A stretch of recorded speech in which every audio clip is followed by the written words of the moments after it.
Okay, folks, Rich Van Tassel here with you. We're doing our videos today, Wednesday the 27th. Probably not going to do anything on Friday. I got some things to do on Friday, and frankly, the way the news had been coming in, it just felt like I should do this today instead of waiting until Friday. So obviously, we're going to start same style of programming. We're going to do an NBA in depth and obviously talk about the injury situation that is going on in the NBA playoffs thus far. We have Steph Curry now out what looks like 2 weeks. It was just announced last night, on top of Chris Paul being out indefinitely and most likely done for the playoffs with a broken hand, that Blake Griffin is now out with quad strain, I believe it was. So he's going to be out for the remainder of the playoffs, and we'll see how the Los Angeles Clippers can respond. We'll first talk about Steph Curry. Look, they're probably going to wrap this up tonight against the Houston Rockets. If the Rockets were able to win this game, game 4 or game 5, that is, on the road, they would go back to Houston. Would that give them some life to get the win? You just don't know with this Houston team. It wouldn't surprise me if they won this game and then lost game 6 in Houston. But I'm expecting them to lose. It's just gonna.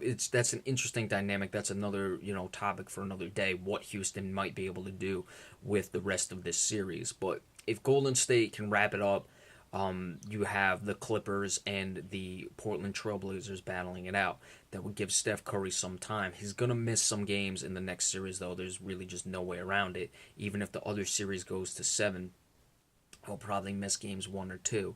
Now, if they play the Clippers, they are without Chris Paul and Blake Griffin. And if they play the Trailblazers, they're playing what would be a healthy team, at least as of right now. So I don't know. I don't know how really adversely that's going to affect the Golden State Warriors. Would Portland be able to rise up and get a game in Golden State? I would say he's probably going to miss the first 2 games of the next series in Golden State and then be ready for the road. Steph Curry, that is.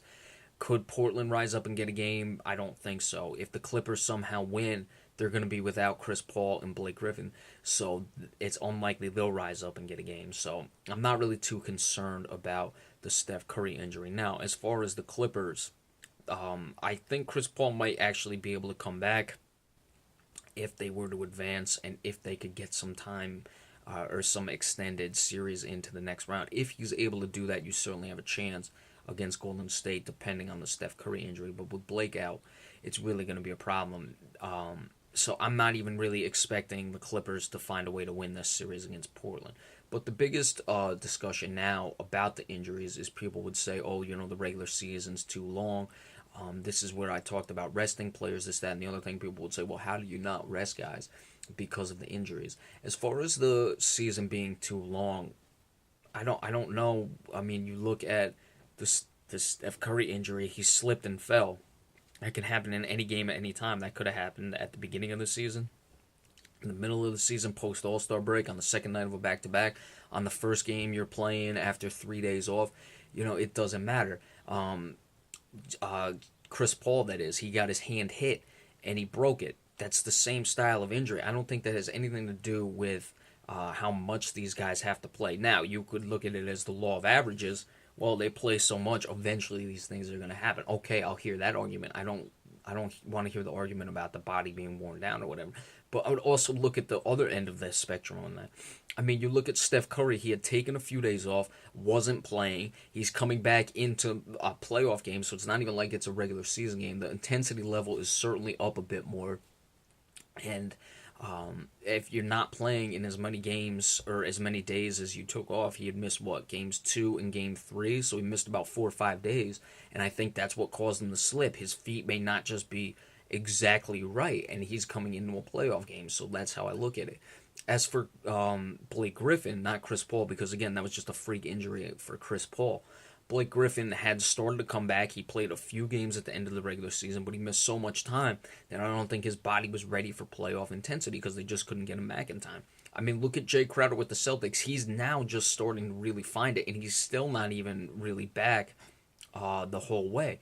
So I don't think it really has anything to do with what people would think. Oh my, the playing too much, the season's too long, this, that, and the other thing. So we look at it that way, but we'll certainly see how these teams are going to respond moving on and moving forward. And injuries happen. There could be a lot of Golden State Warriors people, if or fans and people within the organization. I don't know if they'll say it. I'm not accusing them of anything. I'm just making the point. Who might make the statement, "Oh, we won't win the championship because Steph Curry is injured," and certainly that's a possibility. But you can't use that as an excuse. I mean, back in 2008, 2009, the Celtics were on their way to their second consecutive championship. Kevin Garnett went down in the regular season. Now, granted, that's a little different. The Celtics had plenty of time. They had about, what was it, 25 or so games to play without him going into the playoffs. But he was not able to come back, and the Celtics were not able to win the championship. So you can't use that as an excuse. The Kendrick Perkins injury as well the following year. That was just for a game. But certainly injuries are a story, but I don't think that it's the amount of play that that these guys have gone through. I think actually resting players more is more detrimental to what happens than anything else. So we'll move on from there.